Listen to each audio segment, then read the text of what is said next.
Elephant Man Podcast Network, grown man conversations dealing with elephants in the room. It's your man DB. Like, subscribe, share, hit the notification bell so you can know when new material is coming out. You haven't subscribed yet? Why not? Why you haven't subscribed yet? This brother want to know right here. Subscribe, like, share. Also join us on Facebook /Elephant Man Podcast and on IG Elephant Man _podcast. What's going on? Blessings to you all. Shalom, shalom, shalom. I have a very, very interesting topic today. And this video by this brother, it rocked me. I'm gonna let you know. It really, really rocked me. About a couple it was a couple of months ago. It came out in August, but I'm just not digesting all the information. I knew partial about it, but I didn't know to this degree, man. And the subject is petrochemicals and modern medicine. Oh my goodness. Let me tell you, brother, shout out to brother Ryan down in Florida. I don't know if you know him. He's part of the what is that part of? I'm losing this morning. Yeah, I did record this. This is a pre-recording. So if I don't respond to you in the chat, it's not personal, it's pre-recorded.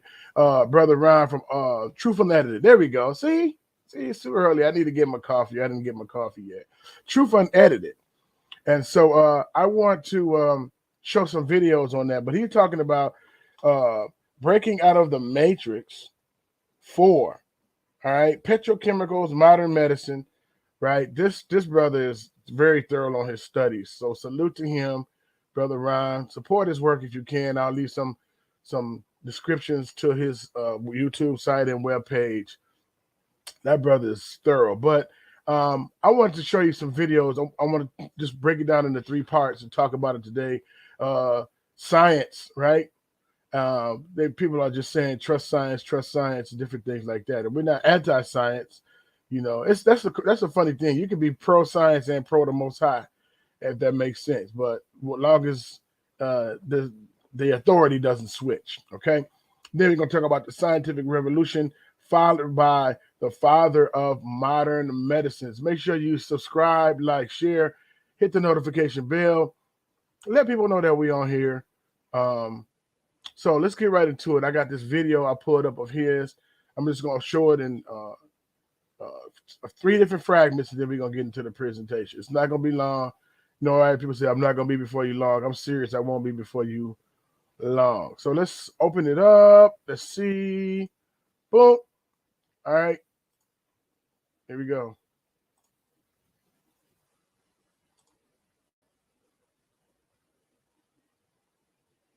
Taking green pills in?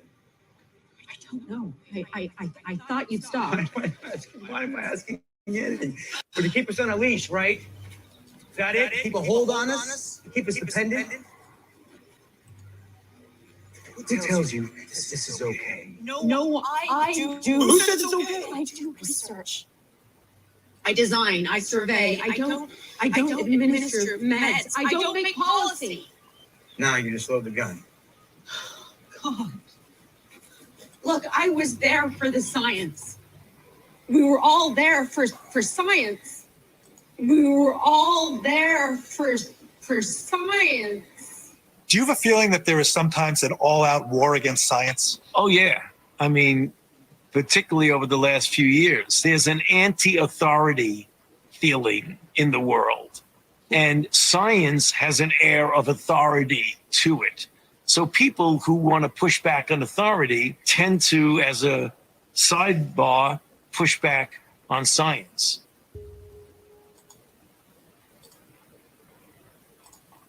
All right, that's the first part. I guess it's choppy too. I'm not gonna show the whole screen.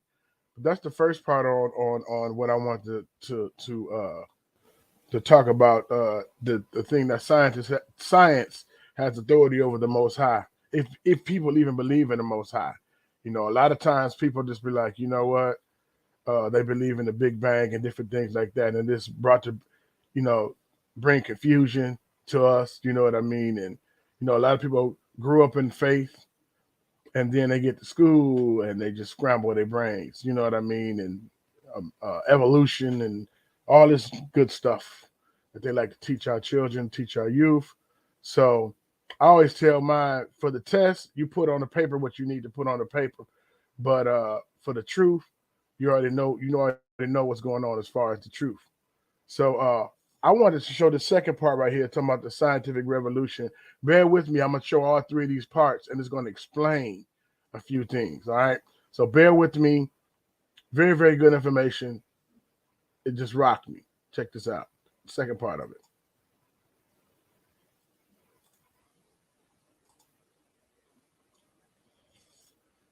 Everything in it. But Aristotle, one of the most important natural philosophers during that time, said that the world must have existed from eternity, challenging the belief that God created the heavens and the earth. This is a huge example in the beginning of science countering the word, but about the power of God. Now, if we just speed up through time, 1,500 years later, we see the beginning of the confusion that brought us to where we are today. In the 17th century, a new movement began that challenged the view that those who held faith in Messiah had. This was the scientific revolution. What we now call science emerged about 400 years ago through the work of a group of European thinkers who discovered new ways of interpreting the world. They no longer relied on the delivered word of God. The scientific revolution put individual curiosity, inquiry, reason, experiment above religious dogma. To my mind, science is quite simply the biggest challenge that Christianity will ever have to face. During the period of the Renaissance, the rising power of science was growing, and the Catholic Church, who were another group desperate to hold on to control, they led a silencing campaign of these scientists and movement. This created a controlled war of ideals, where both sides were actually working for the same God, but just wanted belief in him to come in a different way. It was their white magic versus black magic. Scientists were destroyed for questioning the authority of the Catholic Church. Now, if we go back and look how science took hold in our history, it was always done as a challenge of our God. Nicholas Copernicus argued that the Earth was a planet orbiting the sun.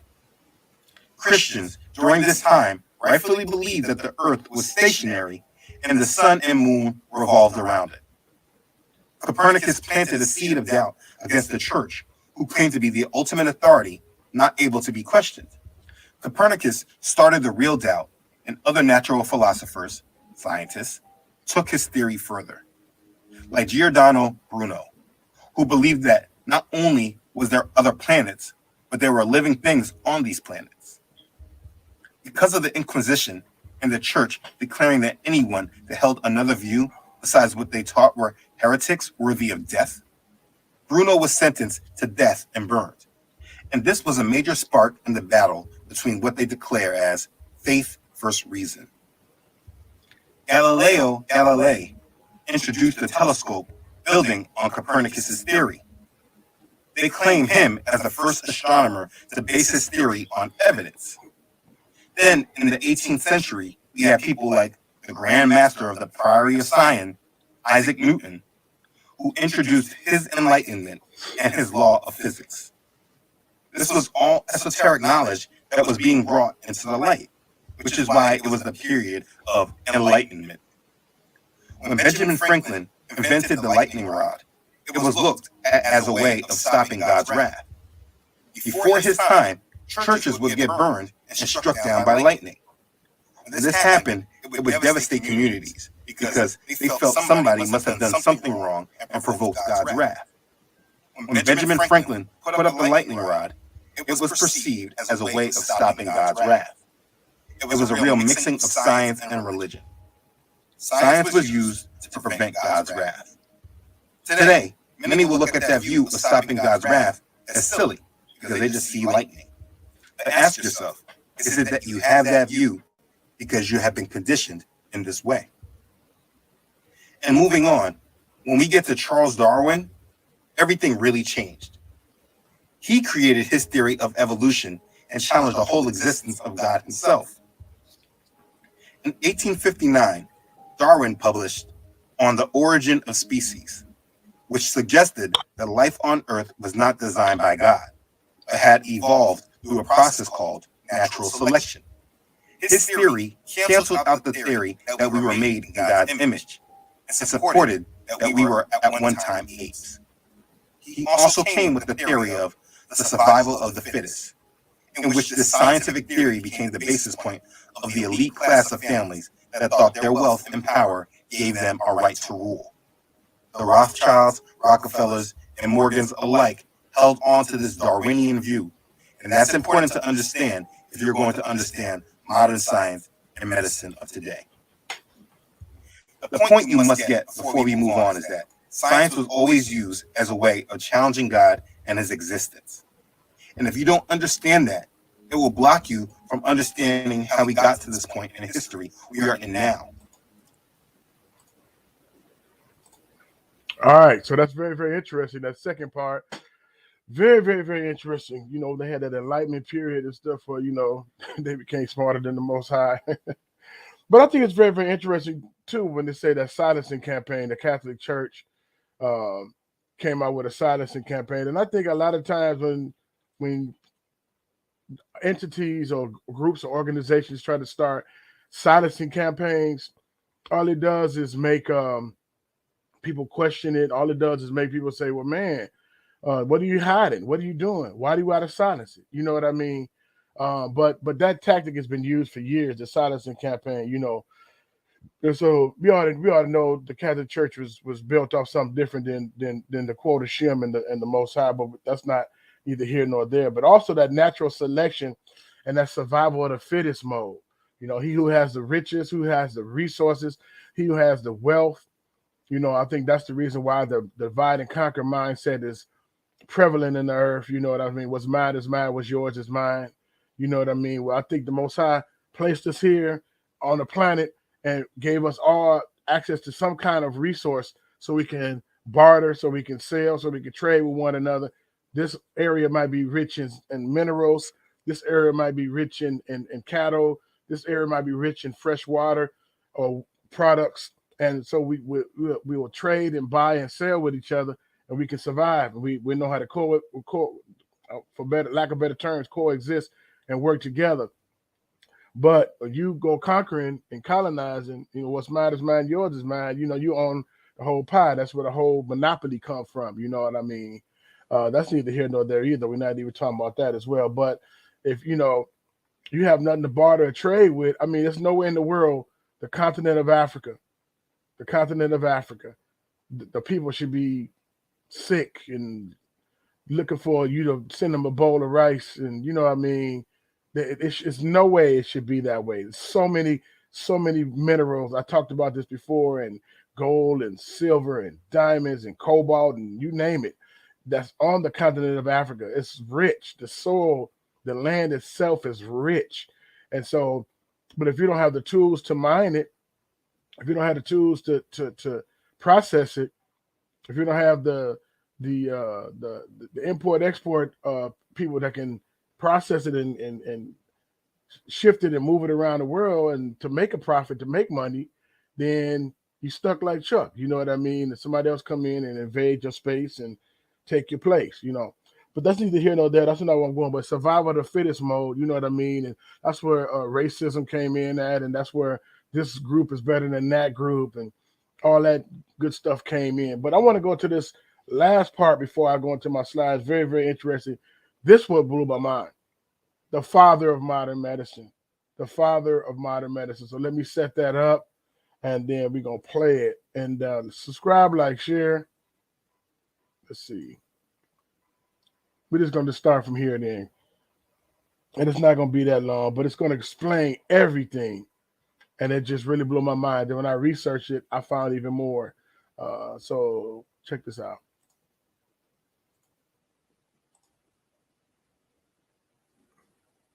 Sir, this is when they listened. The leader that many people voted in did not say, trust God. He said, listen to the scientists. Listen to the scientists. Trust the scientists. In fact, videos on YouTube will be taken down and given strikes if you even told people to just trust God while speaking against their solution. You have to be very careful. This is a mindset that has come from the promotion of science over our faith. And this is what I'm tackling, not a hatred of all science. If you choose to misunderstand that, then that's really on you. Now let's keep going. Now, as we jump into today, people again like to claim that because God created everything, that means he created science and gave us this knowledge to do the things that we have done. The view is that science is basically God's way of helping society grow. But this really is not the case. This view needs a readjustment. Instead of placing God there, we should change it with Satan and then expand on it. Science is Satan's way of helping society grow away from God. People have given away all their trust to science and medicine today. Basically, our lives are run by scientists and what they feel about things. People defend science, but they do not really understand how these developments have happened. Let's right now cover the view that we should trust science because it comes from God. This is something that I'm going to debunk using one major example. We are going to talk about the father of modern medicine. Now, this industry is very deep, but if you can just understand this influence, everything else should make sense. When speaking of science coming from God, what people do not think about is the money that is behind the research. People just don't come out of nowhere with a big development that the world accepts and implements. The truth is that science would not be possible without the backing of major donors and grants. You have many theories, projects, and experiments that fail, that you never heard of. Not everything works. There is a lot of money that goes into research. Our science has not been primarily funded by the government, but by private donors and corporations. Every major breakthrough has happened because there was major money behind it, backing it. So when we say God is responsible for the breakthroughs, which God are we talking about? Because there is a very specific God on the back of our dollar bills. Anyways, the same families that I have shown in this Breaking Out of the Matrix series, the first part about following the money, those same families are the same ones that are the main creators of our science and medical industry. In most of these Breaking Out the Matrix series, you're going to see their influence because they are the ones that have created this matrix. Let's jump and go directly to Rockefeller University. On their site, they plainly say as their motto, science for the benefit of humanity.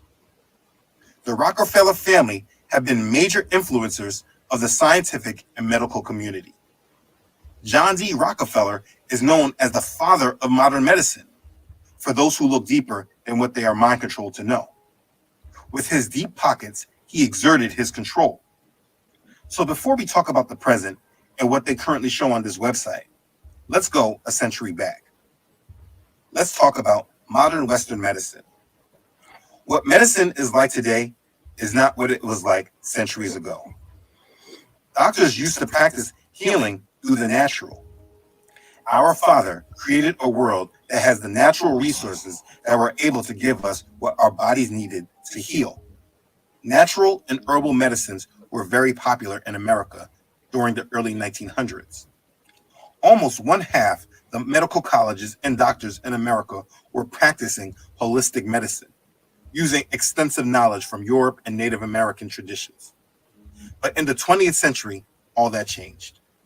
John D. Rockefeller, the wealthiest man in the history of America, was a huge proponent of this change.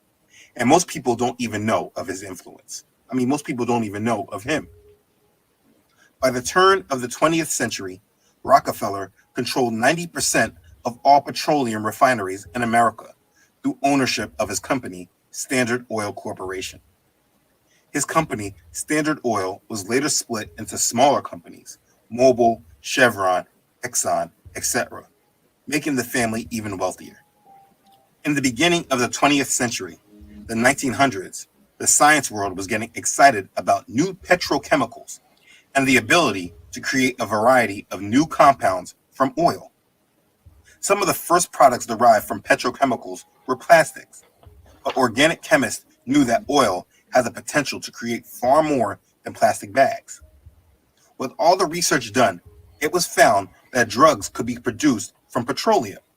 So the world's top oil man, who controlled the petroleum market, decided to use his influence to change the medical industry. In the early 1900s, there were a variety of doctors and healing methods in America. Some of the medical specialties included chiropractic, naturopathy, homeopathy, holistic medicine, and herbal medicine.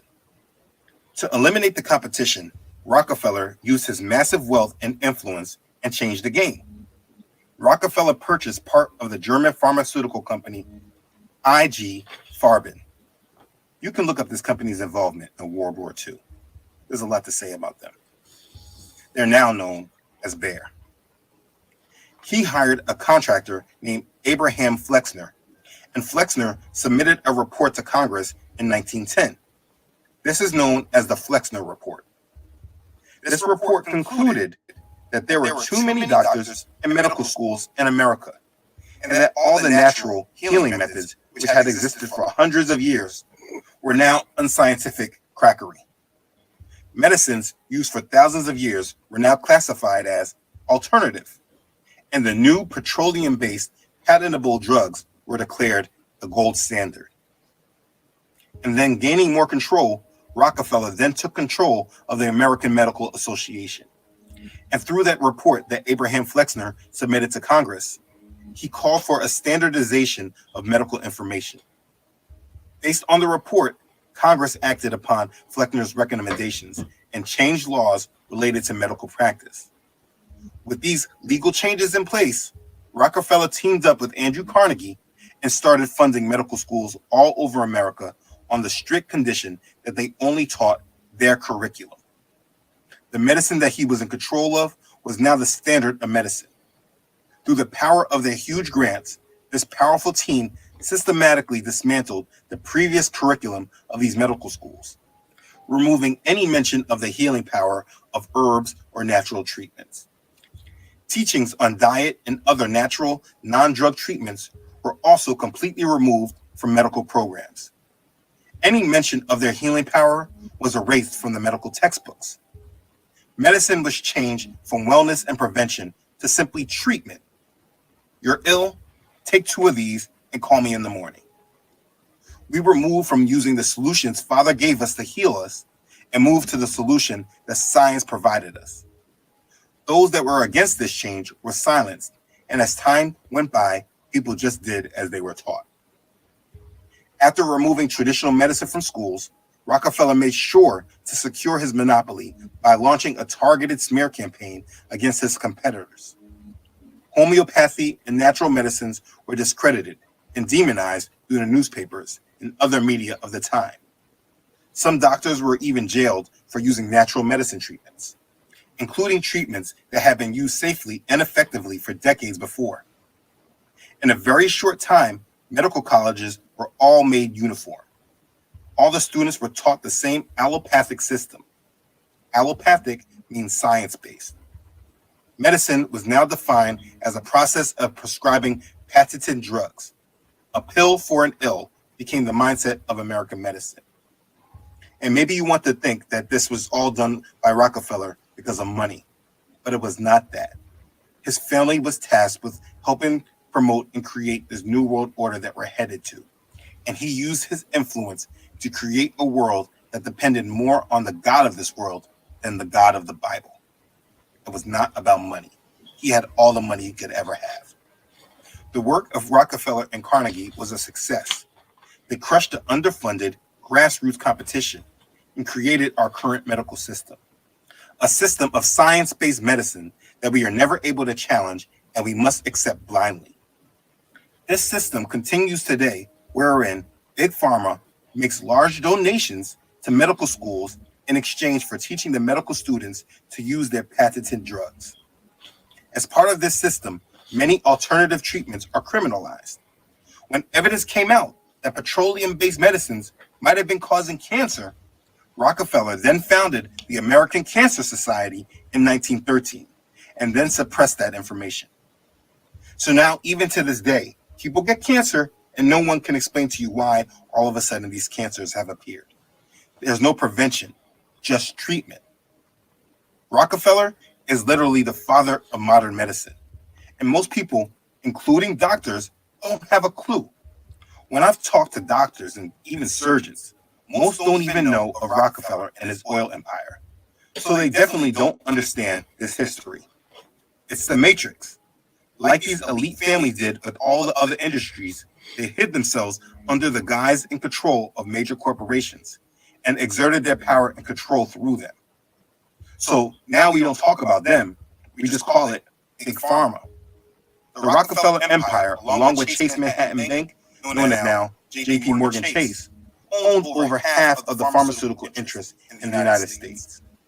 So now, if we go back to Rockefeller University, look at what they have to say. Bioscience is what we do. Our singular focus is on powering the breakthroughs that will transform medicine. You see, they're transforming medicine. Who we are, the world's leading biomedical research university. Rockefeller draws top scientists and graduate students from around the world in pursuit of one mission: to conduct science for the benefit of humanity. Our history. At the time of the Institute's founding, infectious diseases such as tuberculosis, diphtheria, and typhoid fever were considered the greatest known threats to human health. New research centers in Europe, including the Koch and Pasteur Institutes, were successfully applying laboratory science to increase our understanding of those and other diseases. Following their lead, the Rockefeller Institute became the first biomedical research center in the United States. A new kind of hospital.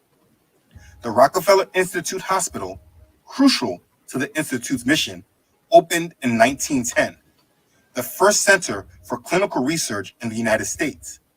It remains a place where researchers can link laboratory investigations with bedside observations to provide a scientific basis for disease detection, prevention, and treatment.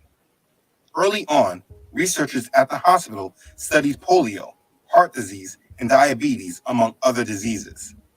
This special hospital environment served as the model for dozens of other clinical research centers established over the next decades. It clearly controlled and steered our modern medicine. I went over this for you so you can see how intertwined the Rockefeller family is with our science and medicine. They are the pioneers and founders of modern science and medicine, and most people don't even know of their influence. Ask your doctors if they know this history. You will find that your trusted professionals are sheep, just like the rest. But just because they went to school longer, they want you to look at them as the genius, and they are smarter than you.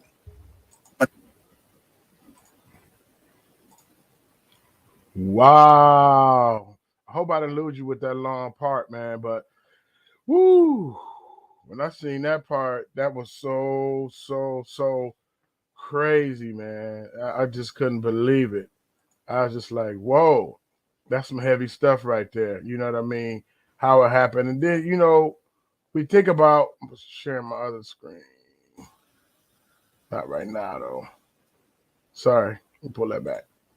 We think about different cancers and different things like that. And if someone has a cure for it, or someone has a preventative measures, someone had preventative measures in place, you would think that they would do that instead of giving chemo and people falling all out. And, you know, I have some loved ones who was affected by it, you know what I mean?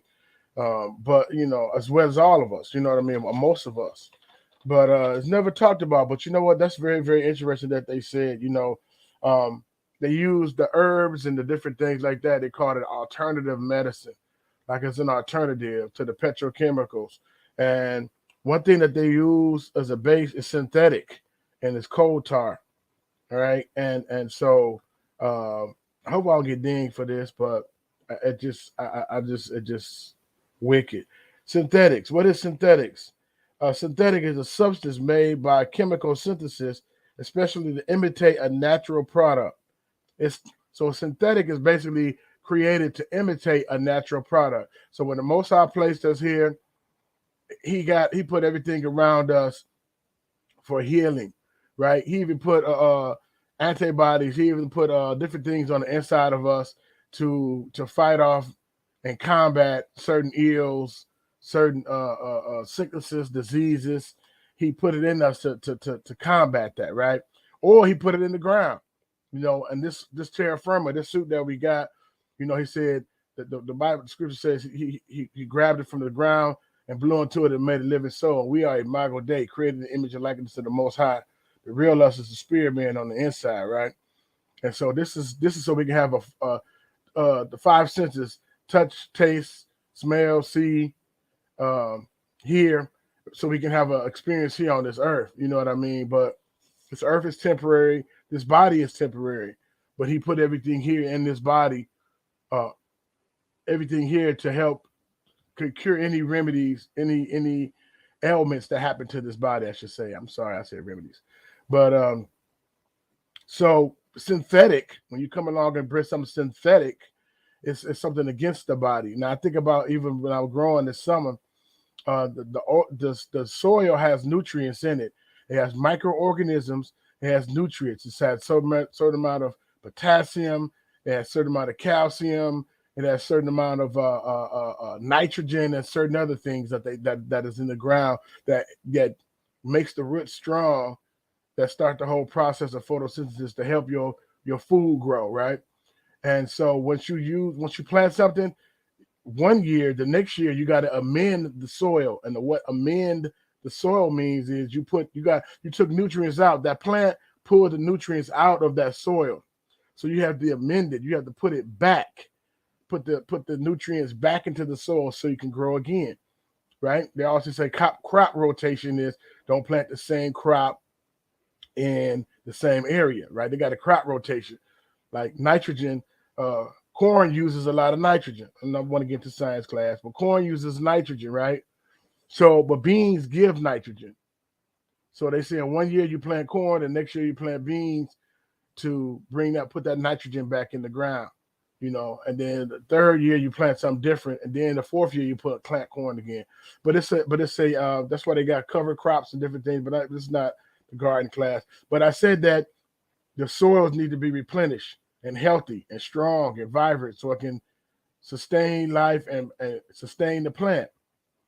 You wouldn't take a raised bed or where you're growing at and pour petroleum, put oil on it, right? You wouldn't pour cooking oil on it. You wouldn't pour motor oil on it and plant it in the ground. I mean, it might germinate, it might not. More than likely, it won't. So because it's not natural, right? You need natural things to amend the soil, right? And so we need natural things to amend our soil, our body. This is made flesh and blood is made out of pretty much soil, if I should say it like that. So we don't put synthetic things in our bodies to amend our soil. We need natural things, right? That's why I see it's a rise in the holistic medicine again. It's been demonized. You say it's been a smear campaign to demonize it, to wipe out the competition, to stop preventative measures. Preventative means that, proactive instead of reactive. Reactive is, oh no, I got this ailment, and I got to react and try to fix it. Proactive is, I'm going to work on my immune system. I'm going to work on whatever it is so my immune system can stay strong and healthy, and so I don't have to react to the different things that's going on in the world, the sicknesses and diseases that's in the world. So we've got to be more proactive and go back to proactive than reactive. And we learn different things, shout out to those. And if you guys are into it, I want to have you on and talk about it. The natural remedies, you know what I mean? It's naturopathy, holistic medicine, herbal medicine, without adding the sorcery part to it. I'm losing my mind. It's a way that you can use natural medicine without using the it's gonna come to my mind soon. Sorry, but the natural medicines, right? The elderberry, the sea moss, the vitamin C, the vitamin D. There are many things that's in The one cure-all is like duct tape for the soul. Apple cider vinegar. They use apple cider vinegar for everything. Like, just take apple cider vinegar. I'm like, oh man. But again, this is not a health class, but this is like, we have to get back to those different things. So preventative treatments. We try to go back to the preventative treatments, right? So Carnegie and Rockefeller pumped their money into all of that, you know. And I want to read this right here. That coal tar is a synthetic that they use, right? How are people exposed to coal tar? Oh, wait a minute. Okay, occupational exposure to coal tar. So they're saying people are exposed to coal tar on the outside. You know, you ever see those guys that's doing those the pavement, and they spraying it, or they're doing the rooftop and they spraying the black coal. They say that's exposed to the coal tar. Only occupational exposure to coal tar, so they say. And coal tar pitch increase the risk of skin cancer.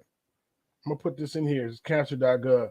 Other types of cancer include lung, bladder, kidney, digestive tract cancer have been linked to occupational exposure of coal tar.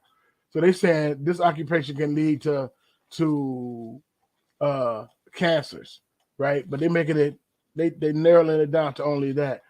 But what about the synthetics? What about the synthetics we put in our body? They could lead to it too, because we putting. What does it say about synthetics again? What does it say? It says imitate natural. It's not real. Like grape flavored is not grapes. You know, lemon flavored is not lemon, right? Imitation vanilla abstract is not the same as real vanilla abstract. You get what I'm saying? So it might taste good, you know, cherry flavor it might remind you of it, but it's not the actual cherry juice, if I should say it like that. Okay, so allopathic is science-based, right? And so that science-based crushed the underfunded grassroots. You heard what he said, that the underfunded grassroots, it crushed it. All right, so I'm going to show you this real quick, and then we're going to get out of here. We 37 in. I don't like to have long shows. Cats be having 3-hour lives. Man, but I want to, you know, be on there and be done with it. All right, so let's show this. Why is it like that? Okay, I like that one better. So present. It's loading. All right. All right. So the rise of American medicine, going to recap. All right. The American Medical Association began in 1847. But it was a small, weak organization until John D. Rockefeller and Andrew Carnegie took on a philanthropic mission, right? So they'd be like, man, this is philanthropy. This is giving back, you know. But I used to always say, man, these billionaires be giving back to stuff, man. That's so great and noble of them. And they're giving it money, stuff like that. But they just ain't giving free money. So, you know, they say angel funds and all of this stuff, but they get something out of it when they give their money, right? To help AMA market the point of allopathic Western medicine. So remember what it said with the allopathic was science-based. Since there were many types of doctors and healing method, Rockefeller wanted to eliminate these competitors, thus ensuring that drugs would be the main course of treatment, because a lot of them have synthetic. You see all the different things you can make with petroleum. You know, it's not just about putting it in cars or making plastic, right? You can put the plastic in your body. You know what I mean? Capitalists like Rockefeller and Carnegie embraced scientific medicine as an ideological weapon in their struggle to formulate a new culture and appropriate to a supportive and industrial capitalism. And this book is Rockefeller Men and Medicine, Richard E. Brown, 1979. I'm going to start a Patreon soon and have a lot of these different articles and books in there, and just actually to support it. It's not going to be astronomical. But it's actually to support it, and you have access to these documents. The rise of American Medical Association. In the 1900s, there were many types of healing practices in the U.S. Okay, that's what I said. Naturopathy, homeopathy, herbal medicines, diet, and steam baths. But now, look, and then in the 18th and 19th centuries, there was heroic medicine. Now, this was barbaric and terrible. Bloodletting, purging, leeching, blistering, mercury-lead therapy. So it was almost fatal in a lot of cases. Okay. Because heroic medicine treatment was so often unpleasant and often lethal, more of the populace chose the milder treatments to the herbalists, which was really the best ones because you're putting herbs, medicinal herbs back in your body. And even the beginning, and I don't want to go ahead, but that war on drugs, Nixon in 71 or 69, well, whenever Nixon was in there, it was really a war on drugs before that. The Harrison Narcotic Act passed in 1914, regulated production and distribution of opium, and marijuana and cocaine, and we know that opium and marijuana and cocaine, some of it, if you use too much, you can become addicted to it, right? Just like with any drug, right? You can become addicted to it, but with certain amount that's used, it used to cure different ailments. Okay, so let's go into this. Okay, heroic medicine, 1780 to 1850, right? They would do different things: intestinal purging, bloodletting, vomiting, profuse sweating, blistering. Treated diseases like syphilis with salves made from mercury, and we know that mercury shouldn't be put in our body, right? These medical treatments were well intentioned and often well accepted by the medical community, but actually harmful to the patients. So this was what they was doing before the allopathic. The term allopathic refers to the practice of healing through opposites. If a patient is retaining water, then the drug that promotes urination is the answer. Homeopathy is derived from homeos, which means similar to pathos, which means suffering. Homeopathy means like cures like. Okay. So check this out. This is very interesting too. In 1930s, John D. Rockefeller campaigned for the prohibition of hemp and cannabis through generous political and Baptist church donations. Hemp could produce ethanol, which competed with petroleum. So hemp could produce ethanol, which competed against petroleum, and cannabis was a competitor to opium, right? So and with a Rockefeller-owned member, an opium cartel, Bayer creators of heroin. Okay, under the directive of Rockefeller Foundation funds, the medical college in 1948 swelled to $32 million, which today is around $323 million. This ensured that the medical schools would teach and indoctrinate the names. Oh, my lightning went out. Praise the Most High. We still gonna roll. Ensured that the medical schools would teach and indoctrinate the names and uses of thousands of drugs. We cannot forget that pharmaceutical empires, the Rockefellers, include vaccines, sedatives, analgesics, antibiotics, and heart drugs, and hypnotics. They even use hypnotics. All right, the Rockefellers and their pharmaceutical empire. We're almost done, guys. With the AMA and allopathic medical schools firmly in place, the abolition of other medical therapies and the enforcement of regulated licensing of doctors, the Rockefeller empire continued to expand. Sterling Drug and Company, the largest holding company in the Rockefeller drug empires, some 68 subsidiaries were maintained under the umbrella, with the Rockefeller-owned bank, Chase Manhattan, known as J.P. Morgan Chase Bank, and called it the Drug Trust. So they use small doses of heroin, small doses of cocaine, right? They use small doses of many different things, many different drugs, natural drugs. But if you think about it, I mean, we demonize herb, right? We went through a full cycle, right? They said, marijuana and hemp. Then there was a war on drugs, came through there with not just marijuana, but the cocaine, in the form of crack rock. Cocaine is pure, in pure form, in powder form. But then if you crack rock, it's pretty much stepped on, as we all talked about. It's not as potent, it's not as strong, but still, you get caught with a crack rock, you get more time in jail. So that was like a quote unquote war on drugs. And now that it's said 40 years later, they like, you know what? You can open up a recreational and medical distillery, but not if you got caught up in the war on drugs prior to that. If you're a felon, you can't open up, you can't get a license. So it's a dirty game, you know. But they was using heroin from the opiate, and they a lot of these things, if you use in small amounts and mix with other stuff, are, and I'm not condoning opium or cocaine or marijuana, but I'm saying they're natural plants compared to synthetics.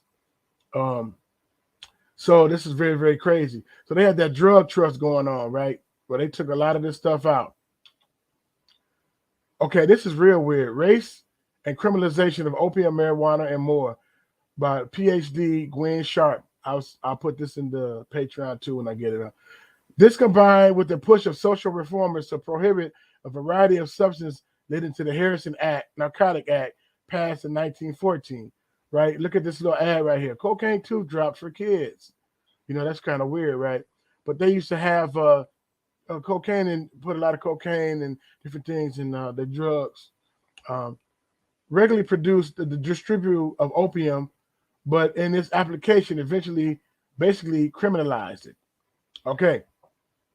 Rockefeller's investment in chemicals and drugs. Rockefeller purchased shares of what became a massive German chemical and pharmaceutical cartel, IG Farben, that was mentioned in the video, a conglomerate of several big chemical manufacturers, including Bayer, Hochkress, and BASF. This conglomerate would invent, produce, and distribute Xylon B used in Nazi concentration camps. All right, that's pretty wild. The conglomerate would invent and distribute Xylon B used in Nazi concentration camps. I don't know why I put that on there twice. Producing enough gas to kill 200 million humans in 1939, IG Farben purchased $20 million worth of the high-grade aviation gasoline for Standard Oil in New Jersey, owned by Rockefeller. Before the attack on Pearl Harbor, IG Farben purchased an undisclosed number of shares in Schering, Monsanto, Dow Chemical, and DuPont. It also took over privately owned Hoffman LaRoche Company, who will become one of the largest producers of coal tar vitamins in the world. So this is the name, the coal tar that we talked about. Coal tar vitamins is a lot. The plastic capsules that is made from petroleum and synthetics and coal tar. So we we getting our vitamins and our nutrients. Oh, fruits and vegetables is not enough. We got to take these vitamins because we're missing it. And we put the coal tar in our system. All right. Can you imagine giving your kids this daily? 95% of multivitamins contain synthetics and are derived from petroleum or coal tar. Ooh, I hope they don't take this video down. All right. So synthetic, like I said before, made by chemical synthesis, especially to imitate a natural product. Now, anything that's taken out of hand, it can't take it to the next level. Too much opiate, too much cocaine and marijuana and the hemp seed and hemp seed oil and all of this different stuff like that. Yeah, you can't take it and do something damaging with it. But a lot of this, the natural plants that are in the ground, and it's not a holistic subject, but a lot of those plants that are in the ground are for our healing and stuff. And I met with a brother who was very, very interesting. Very, very, very, very, very, very interesting. He was saying a lot of the weeds that's in the ground around us have healing medicinal purposes. Yellow dock and white clover and dandelion, and he was naming all of it. And we walk past it every day, step on it and pull it up, and we have been programmed to say, "Oh, these weeds is terrible." You know what I mean? But some of them have medicinal properties. We walk past it every day. You know what I mean? And as the 1970s, they had this weed act. It pretty much demonized a lot of the different weeds. And when you go to the store right now, there's so many herbicides, the different things to kill the weeds off. You know what I mean? So you can yet funnel and try to go get their petroleum-based synthetic coal tar product. Man, this is very interesting. Okay, the Harrison Narcotics Act. All right, I'm going to read some of that, and we're going to get out of here because I know some people can give me thumbs down. Anyway, the Harrison Narcotics Act, 1914, okay? Act to provide the registration of with collectors of Internal Revenue Service. Okay, no, Harris's Harrison Anti-Narcotic Acts, restrictions of availability and consumption of drugs. Okay. Charles Brent was an American Episcopal bishop. No, that's not what I want to read. Oh, man. Opium usage had begun to decline by 1914 after using dramatically in the post-Civil War era, peaking at around 1/2 million pounds per year in 1896. Demand gradually declined thereafter. Okay. Demand gradually declined thereafter in response to mounting public concerns. Local and state regulations and the Pure Food and Drug Administration Act of 1906, which required labeling of patent medicines that contain opiates, cocaine, alcohol, cannabis, and other intoxicants. As of 1911, the estimate U.S. citizens were 400 were addicted to some form of opiate. The opiate addicts were mostly women who were prescribed and dispensed legal opiates by physicians or pharmacists. Okay, and that was and it said white men and Chinese men at opiate dens. They gave them to a lot of the white men and Chinese men. Okay, they also said the drug craze. They were saying it was an increase in drugs.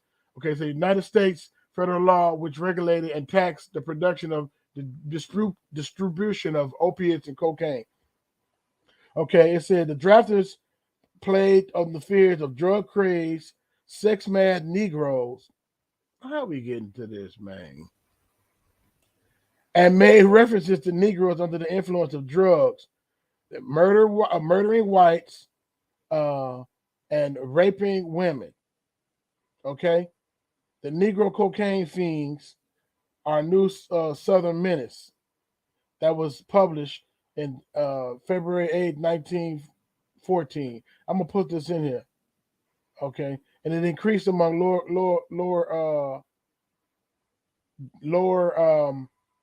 I'm tearing it up. I'm messing it up at the end of the show.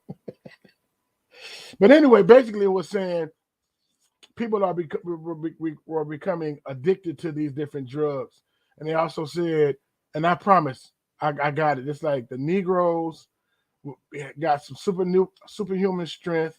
They were raping the white women, and their aim when shooting a gun was better, was more accurate. They had more accurate. I promise. I'm gonna post it. I'm gonna post it. I couldn't believe it. I was like, man, some kind of way we.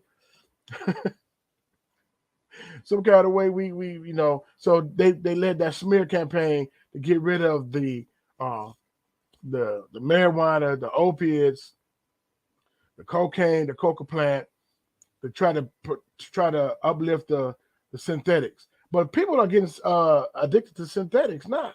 They say MJ died because of his addiction to the synthetics, right?